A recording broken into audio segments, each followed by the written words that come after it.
ಇವತ್ತಿನ ದಿವಸ ಕಪ್ಪಲಗುದ್ದಿಯ ಅರಿಶಿನ ತೋಟಕ್ಕೆ ವಿಸಿಟ್ ಕೊಟ್ಟಿದ್ದು. ಕಪ್ಪಲಗುದ್ದಿಯಲ್ಲಿ ಟರ್ಮರಿಕ್ ಉಪಯೋಗಿಸಿ ಬೆಳೆದ ರೈತರು ನಮ್ಮ ಜೊತೆ ಇದ್ದಾರೆ ಮತ್ತು ಟರ್ಮರಿಕ್ ಜೊತೆ ಗುರ್ಲಾಪುರದ ಆಶೀರ್ವಾದ ಟ್ರೇಡರ್ಸಿಂದ ಗೊಬ್ಬರ ಕೂಡ ಕೊಟ್ಟಿದ್ದರು.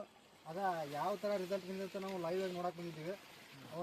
ಅವ್ರನ್ನ ಇಂಟ್ರೊಡಕ್ಷನ್ ಮಾಡಿಕೊಡ್ತೀನಿ. ನಮಸ್ಕಾರ ರೀ. ನಿಮ್ಮ ಹೆಸರು ರೀ? ತುಕಾರಾಮ್. ಅಡ್ರೆಸ್ ರೀ?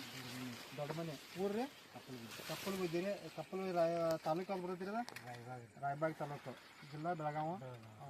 ನಿಮ್ಗೆ ಆಶೀರ್ವಾದ ಟ್ರೇಡರ್ಸಿಂದ ಅಥವಾ ಟರ್ಮರಿಕ್ ಕಿಟ್ ಹಾಗೂ ಅವರ ಗೊಬ್ಬರ ಕೊಡೋದ್ರಿಂದ ನಿಮ್ಗೆ ಯಾವ್ಯಾವ ಥರ ರಿಸಲ್ಟ್ ಅನಿಸಿದ್ರಿ ಅರಿಶಿನಲ್ಲಿ ರೀ? ಅವ್ರು ಗೊತ್ತದ್ದೆಲ್ಲ ಬರೋಬ್ಬರಿ ಆಗೈತೆ ರೀ. ಅಂದರೆ ಎಷ್ಟು ತಿಂಗಳು ಅರಿಶಿನ ರೀ ಇದು? ಇದೊಂದು 5 ತಿಂಗಳ ಬಂದ್ಬಿಡ್ಲಿ. 5 ತಿಂಗಳು ಅರಿಶಿನ ಐತ್ರಿ. ಇದು ಯಾವ ಥರ ಇದು ನೋಡಿದ್ರು ಫ್ರೆಂಡ್ಸ್ ನಿಮಗೆ?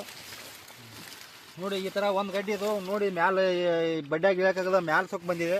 ಇದು ಅಷ್ಟೇ ಅಲ್ಲ, ಇದು ಗಡ್ಡಿ ನೋಡಿ, ಮತ್ತು ಈ ಗಡ್ಡಿ ನೋಡಿ, ಪ್ರತಿಯೊಂದು ಗಡ್ಡಿ ಎಲ್ಲ ಇದೇ ಥರ ಇದೆ. ದಯವಿಟ್ಟು ಇನ್ನುಳಿದ ಎಲ್ಲ ರೈತರು, ನಾವಲ್ಲ, ನಮ್ಮ ಜೊತೆ ರೈತರು ಕೂಡ ಇದ್ದಾರೆ, ಅವ್ರನ್ನೇ ಕೇಳಿ ನೀವು ಸ್ವತಃ. ಅವರು ಆಶೀರ್ವಾದ ಟ್ರೇಡರ್ಸಿಂದ ಗೊಬ್ಬರ ತರೋದ್ರಿಂದ ಅವ್ರಿಗೆ ಯಾವ ಥರ ರಿಸಲ್ಟ್ ಬಂದಿದೆ ನಿಮ್ಮ ಮುಖಾಂತರನ ತಿಳಿಸಿದ್ದೀನಿ. ಅವ್ರು ಗೊಬ್ಬರ ಕೊಟ್ಟದ್ದು ಏನೈತ್ರಿ, ಅವ್ರು ಮಾಡಿದ್ರು ಟ್ರೀಟ್ಮೆಂಟ್ ರೀ. ಮತ್ತು ಹಾಗಾದ್ರೆ ಇನ್ನು ಮತ್ತು ಸುತ್ತಮುತ್ತ ಹಳ್ಳಿಗೆ ನೀವು ಹಳ್ಳಿ ಒಳಗೆ ಏನು ಹೇಳಕ್ಕೆ ಇಷ್ಟಪಡ್ತೀರಿ ನಿಮ್ಮ ಆಶೀರ್ವಾದ ಟ್ರೇಡರ್ಸ್ ಅವರಿಂದ? ಅವ್ರಿಗೆ ನೋಡ್ರಿ, ನಾವು ಈಗ ಅವ್ರು ಕೊಟ್ಟದ್ದು ಚಲೋ ಅನಿಸೈತ್ರಿ. ಅವ್ರು ಏನೈತ್ರಿ, ಅವರು ಎಲ್ಲ ರೈತ ಬಂದರಲ್ಲ ವಿನಂತಿ, ಇನ್ನುಳಿದ ನಾವು ಹೆಚ್ಚಿನ ಮಾಹಿತಿಗಾಗಿ ನಮ್ಮ ಪೇಜ್ನ ಫಾಲೋ ಮಾಡಿ, ಸಬ್ಸ್ಕ್ರೈಬ್ ಮಾಡಿರಿ. ಇನ್ನುಳಿದ ಎಲ್ಲ ರೈತರು ನಾವು ವಿಡಿಯೋ ಬಿಡ್ತಿರ್ತೀವಿ. ನಮಸ್ಕಾರ.